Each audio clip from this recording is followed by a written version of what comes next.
नमस्कार दोस्तों, आज की कहानी में आपको बताएंगे कि रेगिस्तान में एक प्रेत से हुई मुलाकात। मैंने और मेरे दोस्त मोहन ने एक रात कैंपिंग करने का फैसला किया।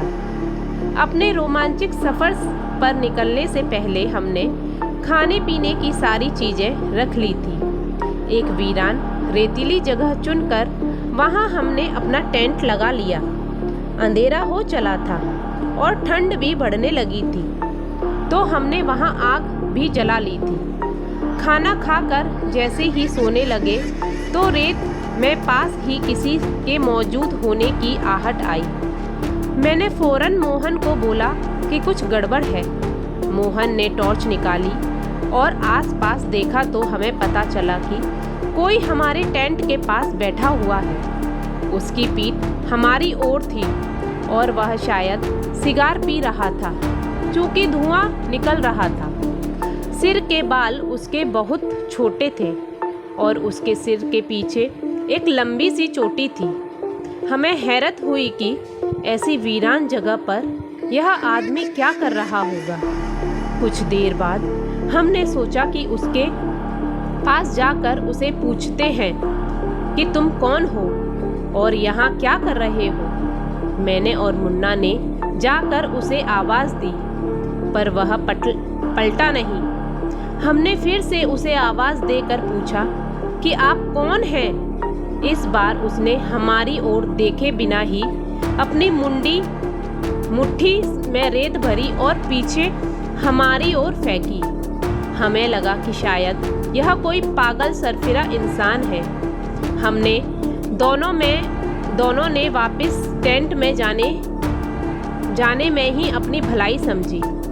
कुछ देर हुई तो वह रहस्यमय इंसान बैठे बैठे ही हमारी ओर सरकने लगा। अब भी उसकी पीठ ही हमें दिख रही थी। छोटे बच्चों की तरह घिसट कर वह हमारे टेंट के 10 फीट की दूरी पर आ गया। अब हम डर भी गए थे और गुस्सा भी आ रहा था। मोहन ने उसे फौरन ललकारा कि यहाँ से सीधी तरह से जाता है कि मार खाकर ही जाएगा। हमारे पास हथियार भी हैं, कुछ गड़बड़ की तो जान से जाएगा। मोहन की धमकी सुनकर वह आदमी धीमी आवाज में हंसने लगा। अब तो मेरा भी सब्र जवाब दे रहा था। मैंने मोहन से कहा कि तू इस दो को दाएं से घेर और मैं बाएं से घेरता हूँ। साले को घसीट कर मारेंगे। रेत उड़ाता है ना, आज उसकी हेकड़ी निकाल देते हैं। जैसे ही हम उसकी दोनों ओर से उसके मुंह की तरफ गए, हमारे तो होश उड़ गए।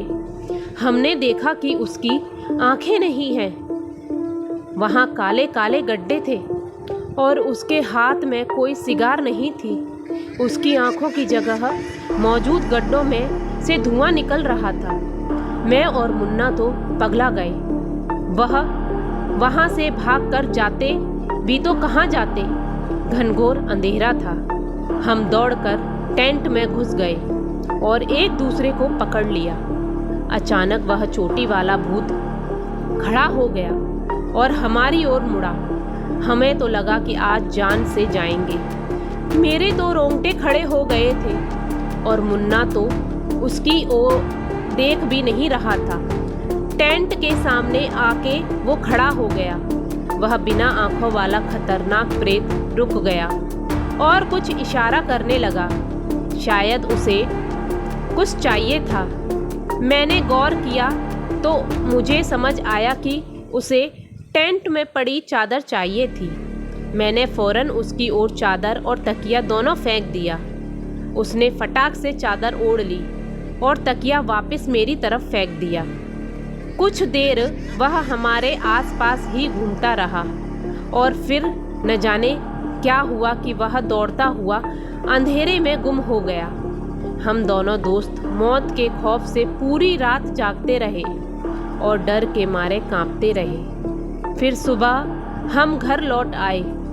उस दिन के बाद माँ कसम डिस्कवरी चैनल देखना छोड़ दिया है। हमें पता नहीं कि वह प्रेत क्यों हमारी चादर मांग रहा था, उसकी आंखें क्यों नहीं थी और उसने हमें जिंदा क्यों छोड़ दिया। कई लोग तो हमारी बातों का विश्वास तक नहीं कर रहे थे, पर मुझको और मोहन को मालूम है कि उस रात हम किस दरिंदे प्रेत की चपेट में आ गए थे। तो भाइयों और बहनों, आज की ये भूत की कहानी आपको कैसी लगी? अगर अच्छी लगी हो तो मेरे चैनल को सब्सक्राइब करिएगा और ये स्टोरी दूसरों को शेयर करिएगा और मुझे मोटिवेट करिएगा कि मैं ऐसी ही नई नई कहानी आपके लिए लेकर आऊँ। प्लीज़ प्लीज़ प्लीज़ मेरी चैनल को ज़रूर सब्सक्राइब करिएगा। Thank you so much.